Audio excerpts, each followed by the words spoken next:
برنامه امروز و با شما هستم ستاره ثابت.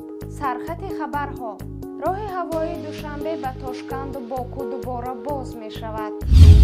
بازرگانان دکان سوخته خوجندی از پرداخت اجاره بها آزاد می شوند. نامه های شکوری منتشر خواهد شد.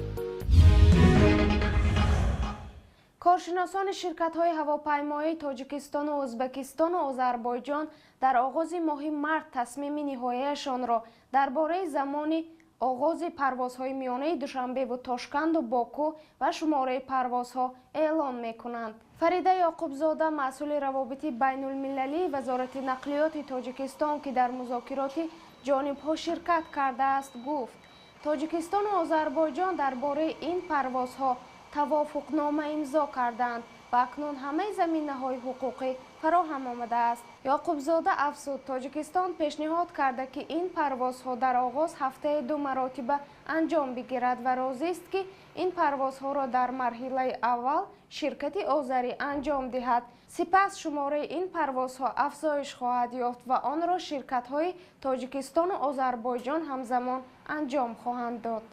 همزمان فرودگاه برای پروازهای دوشنبه به تاشکند نیز آماده می شود.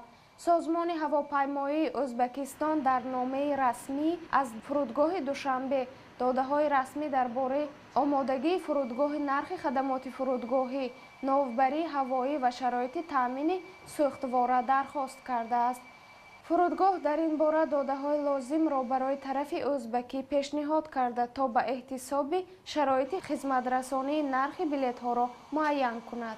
یادآور می‌شویم که میان تاجیکستان و ازبکستان 10 ساله و با آذربایجان نیز سال‌هاست که پرواز قطع گردیده بود. بازرگانان دکان سوخته خوجندی از پرداخت اجاره بها آزاد می‌شوند.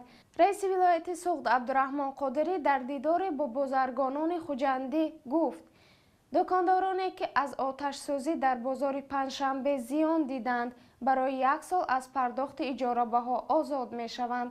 چندی از فروشگاه های پنجشنبه بازار که ماه نوامبر 2014 در پی آتش سوزی نابود شده بودند امروز با شرکت رئیسی ولایت سوخت بازگشایی شدند.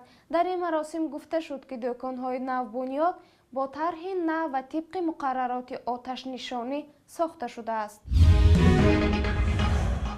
قسمت دیگری برنامه ما خبر در یک سطر. وزارت مالیه تاجیکستان برای اجرای طرح ساختمان لوله گازی ترکمنستان به چین مناقصه اعلام کرده است. در ولایت سوخت تعمیر راه آغاز گردیده که باز یک منطقه را به شاهراه دوشنبه خوجند می پیوندد. شیر محمد شاهیان رئیس کمیسیون مرکزی انتخابات و رایپرسی تاجیکستان 28 فوریه راهروز خاموشی اعلام کرد.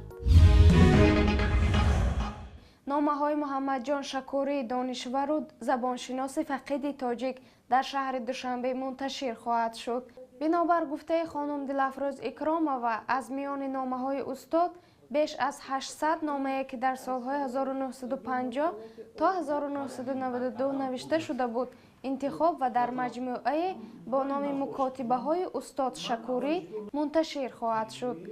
این مجموعه نامنگاری استاد شکوری با بزرگان چون صدرالدین عینی، یوسف براگینسکی، باباجان غفوروف، ادوارد برتلس، ارشی بچکه و دیگر شرقشناسان را در بر میگیرد که هر کدام ارزش اهمیت ویژه علمی دارند. این نامه ها که در بایگانی خصوصی استاد شکوری نگهداری می شوند دوره های گوناگون رشد علم و فرهنگ در تاجیکستان را بازتاب می دهد. نشر نوبتی برنامه ما به پایان رسید. خدایار و نگهدارتان باد.